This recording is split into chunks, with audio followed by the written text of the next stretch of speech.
है, उसको बोलते हैं मेटाफिजिक्स। हिंदी में इसका नाम होता है तत्व मीमांसा। आप शब्दों के कठिनाई पर मत जाइए, ये लोग जानबूझ के मुश्किल शब्द रखते हैं ताकि आम आदमी इसकी ओर देखेगा भी नहीं, लेकिन चीजें बड़ी आसान होती हैं, नाम मुश्किल होते हैं केवल। मेटाफिजिक्स का मतलब ये जो फिजिक्स के परे है। फिजिक्स एक विषय के रूप में भी, जहां तक फिजिक्स ने रिसर्च कर ली वो फिजिक्स, जो नहीं कर पाया वो मेटाफिजिक्स। जैसे फिजिक्स बोलेगा दुनिया एटम से बनी है, आप बोलेंगे हाँ ठीक है, आगे बोलो। एटम के अंदर न्यूक्लियस है, हाँ ठीक है। उसके अंदर प्रोटॉन, इलेक्ट्रॉन, प्रोटॉन और न्यूट्रॉन है, अच्छा। इलेक्ट्रॉन बाहर घूम रहे हैं, अच्छा। अब ये कहेंगे इलेक्ट्रॉन घुमाया किसने? ये मेटाफिजिक्स है। जहां फिजिक्स जाए वहां तक सुनते रहो, एक सवाल आगे दाग दो, वो मेटाफिजिक्स है। उसके बियॉन्ड, किसने एटम्स के अंदर इलेक्ट्रॉन्स को घुमाया, किसने प्रोटॉन्स और न्यूट्रॉन्स को ठीक से बिठाया? अब आप बोल दीजिए कि ये ईश्वर ने किया, या परम तत्व ने किया, या ये अपने आप हुआ, जैसे भी हुआ। अलग अलग फिलोसफीज के अलग अलग उत्तर इसके हैं, वो मेटाफिजिक्स है। मेटाफिजिक्स का बेसिक काम ये बताना है कि ये सब कुछ कैसे हुआ, कैसे बना सब कुछ। तो मेटाफिजिक्स की अगर मैं बात करूं तो इसमें, इसी में आमतौर पर जो फिलोसफी के दीवाने होते हैं आप जैसे, उनका इंटरेस्ट बेसिकली इसी में होता है, मेटाफिजिक्स में ही। बाकी में तो उनको नींद आने लगती है, इसमें इंटरेस्ट ज्यादा रहता है। और मेटाफिजिक्स के अंदर 3 प्रश्न सबसे गहरे होते हैं। एक ब्रांच का नाम है कॉस्मोलॉजी। कॉस्मोलॉजी को आप बोल सकते हैं सृष्टि विज्ञान या सृष्टि मीमांसा। कॉस्मोलॉजी कॉस्मोस से बना है। दूसरा है थियोलॉजी, इसको आप कह सकते हैं ईश्वर मीमांसा। आपको हिंदी अनुवाद सुनते आइडिया हो गया ना क्या है। और तीसरा है साइकोलॉजी। आप सोचेंगे अरे ये तो अलग सब्जेक्ट होता है। नहीं, साइकोलॉजी अलग विषय बनने से पहले फिलॉसफी का एक सबसेट है। नेचर अलग है दोनों की थोड़ी सी। मेटाफिजिक्स का मूल प्रश्न है कि दुनिया अंततः क्या है, किस चीज से बनी है, जितना डाइवर्सिटी है कहां से आई। तो इसमें बहुत गहराई में अभी नहीं जाएंगे, अभी शुरुआती समय है। लेकिन 3 मूल प्रश्न हैं। पहला, ये दुनिया, ये सृष्टि कैसे बनी? बनाई गई या अपने आप बनी? बनाई गई तो किसने बनाई, किस चीज से बनाई? जिस चीज से बनाई अगर वो पहले से थी तो इसका मतलब बनाने वाले के पास कुछ तो कमी थी। और क्यों बनाई, पर्पस क्या था बनाने का? क्या कभी खत्म होगी? तो कुछ ने कहा एटम से बना है। ध्यान रखना है, साइंस के एटम की व्याख्या से कम 1000 साल पहले कई फिलोसफर्स कह चुके थे दुनिया एटम से बनी है। भारत में न्याय दर्शन बहुत पहले कह चुका था। पश्चिम में अगर आपने नाम सुना हो, डेमोक्रिटस, ल्यूसिपस, 2 दार्शनिक हुए साथ साथ थे ग्रुप में, बहुत पहले कह चुके थे दुनिया एटम से बनी है। हाँ, उनके एटम्स की समझ थोड़ी सी अलग थी, जो साइंस ने एटम्स प्रूव किए उनसे थोड़ी सी अलग है, लेकिन हाँ कह तो चुके थे। तो ये दुनिया कैसे बनी, किसने बनाई, क्यों बनाई, इन सब प्रश्नों का उत्तर है कॉस्मोलॉजी। फिर जो लोग ईश्वर को मानते हैं, कुछ धर्म हैं जो ईश्वर को नहीं मानते, जैसे जैन धर्म ईश्वर को नहीं मानता है, बौद्ध धर्म ईश्वर को नहीं मानता है। कुछ और धर्म जैसे एक ताओ धर्म है, लाओ त्से का, चाइनीज परंपरा में है, वहां ईश्वर की धारणा वैसी नहीं है। कन्फ्यूशियस के धर्म में ईश्वर की धारणा वैसी नहीं है। लेकिन बहुत सारे धर्म ईश्वर को मानते हैं, जैसे भारत में जो वेदांत परंपरा है, हिंदू धर्म, वैष्णव धर्म जिसको बोलते हैं, वो मानता है। सिख धर्म मानता है। फिर जो तीनों सेमेटिक धर्म हैं, यानी कि यहूदी, इस्लाम, ईसाइयत, तीनों ईश्वर को मानते हैं। तो जो लोग ईश्वर को मानते हैं उनके सामने ईश्वर से जुड़े सारे प्रश्नों के बारे में जो बातचीत होती है उसको बोलते हैं ईश्वर मीमांसा। ईश्वर है या नहीं है, तो कितने हैं, फिर उसका स्वरूप क्या है, क्या हम उसकी गुणों से व्याख्या कर सकते हैं या नहीं कर सकते, सगुण है कि निर्गुण है, मतलब पर्सनलिस्टिक है कि इम्पर्सनलिस्टिक है या नेचुरलिस्टिक है। ऐसे बहुत सारे नोशंस हैं ईश्वर के बारे में। फिर ईश्वर अगर है तो वो संसार में है या संसार से परे है? संसार में है तो वो संसार से अलग कैसे है? अलग है तो संसार के लोगों के दुख सुनता कैसे है? या वो संसार में भी है और संसार से परे भी है, इन सब कंसेप्ट के नाम हैं अलग अलग। जैसे ईश्वर अगर संसार से परे है तो इसको डाइथीज्म कहते हैं, संसार में है अगर वो तो इसको पैंथीज्म कह देते हैं, संसार में भी है अलग भी है तो पेनिथीज्म कह देते हैं। इन सब के अलग अलग नाम है धारणाओं के, पर लोगों ने बहुत फुर्सत से इस पर विचार किया है कि किन प्रश्नों का उत्तर क्या हो सकता है। तो ये सारे सवाल ईश्वर के बारे में। और तीसरा है साइकोलॉजी। साइकोलॉजी है कॉन्शियसनेस के बारे में। देखिए, फिलॉसफी का सबसे गहरा सवाल तो ये है कि मैं कौन हूं।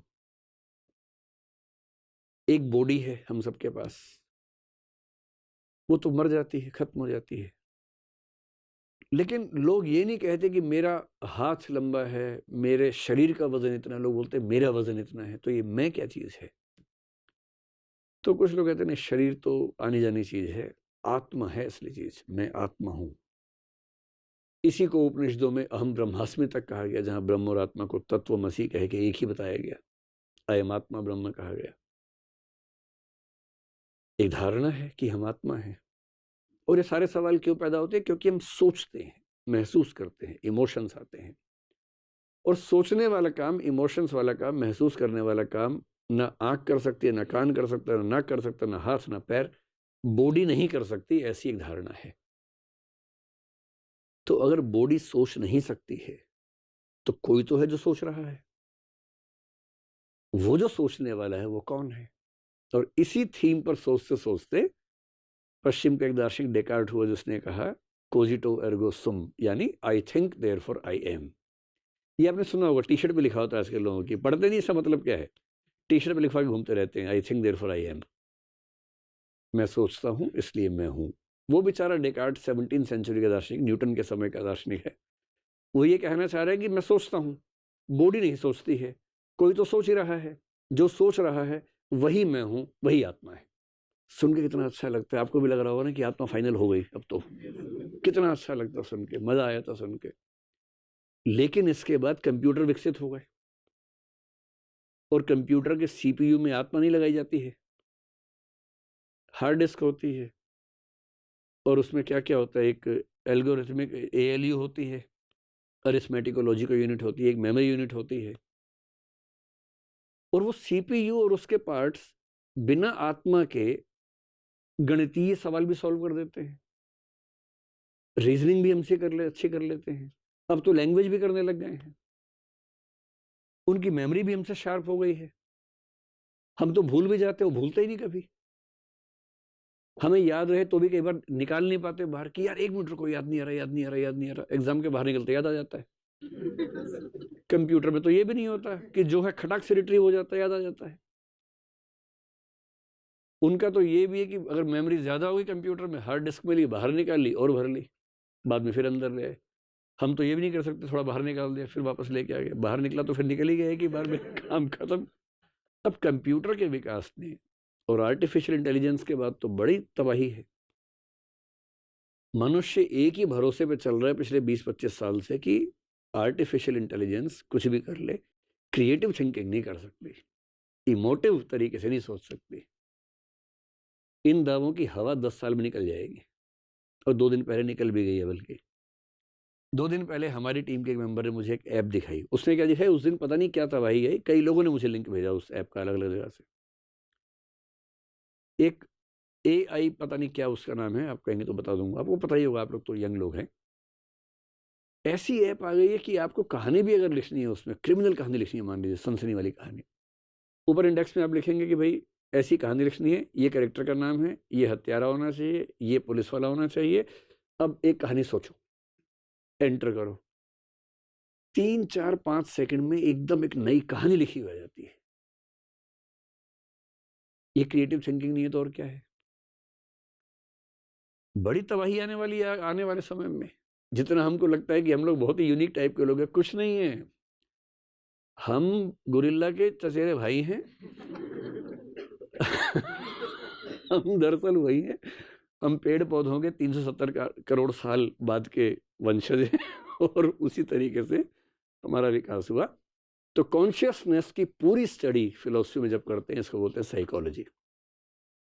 मन क्या है, बुद्धि क्या है, मस्तिष्क क्या है, प्रज्ञा क्या है, चेतना क्या है, कॉन्शियस माइंड क्या है, सबकॉन्शियस माइंड क्या है, अनकॉन्शियस माइंड क्या है। इच्छाओं और विवेक के बीच का जो द्वंद्व है, एक तरफ लस्ट है, डिजायर्स हैं, एक तरफ उसे कंट्रोल करने वाला सुपर ईगो है। ये द्वंद्व क्यों होता है, कन्फ्लिक्ट क्यों होता है, इन सारी की सारी स्टडीज को एक बात में बोलते हैं साइकोलॉजी। इसी में आत्मा को लेकर बात होती है। अब जैसे भारत में है, 9 दर्शन में से 7 आत्मा को मानते हैं। बौद्ध दर्शन बोलता है कि आत्मा नहीं होती है। तो क्या होता है भाई, सोचते कैसे हम?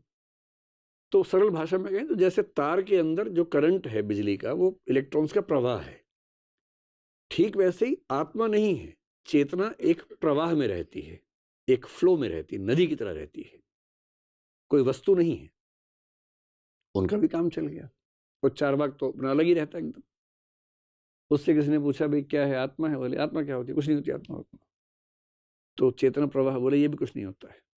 तो सोचता कौन है? बोले शरीर ही सोचता है। शरीर ही ऐसे गुणों से युक्त है कि उसमें चिंतन का गुण विकसित हो जाता है।